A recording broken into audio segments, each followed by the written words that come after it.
বন্ধুরা, আমি আজকে বরবটি আর আলু দিয়ে একটা রুই মাছের ঝোল করছি। একদম হালকা মতন, তোমরা দেখতে থাকো।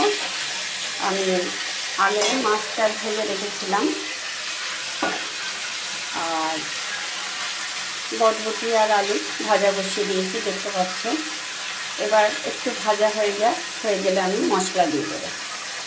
আমি মধ্যে মশলা দিয়ে দিলাম আদা, টমেটো, জিরে, শুকনো লঙ্কা, হলুদ আর ধনে গুঁড়ো। আমি মিক্সিতে বেটে এনেছি, নিয়ে দিয়ে দিলাম। এবার আমি ভালো করে কষিয়ে নেব।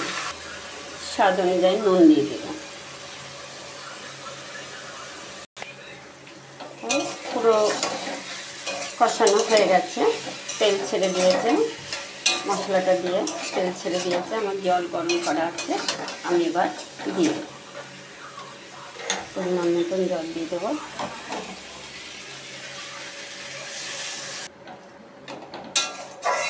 এবার একটু ফুটে উঠলে তবে মাছগুলো দিয়ে নামিয়ে দেবো। ঝোলটা হয়ে গেছে, মাছের ঝোলটা। এবার আমি এর মধ্যে একটু গরম মশলা দিয়ে দিলাম। দেখো কালারটা কি সুন্দর এসছে, দারুণ এসছে কালারটা। দেখলেই খেতে ইচ্ছা করে, এত সুন্দর কালার, খুব সুন্দর লাগবে। সবজি দিয়ে বরবটি আর আলু দিয়ে মাছের ঝোল হয়ে গেছে। এবার আমি নামিয়ে নেব। তোমাদের কেমন লাগলো তোমরা কমেন্ট করো, আমার চ্যানেলটাকে সাবস্ক্রাইব করো, লাইক করো, শেয়ার করো। এখন আমি ঢেলে নিচ্ছি।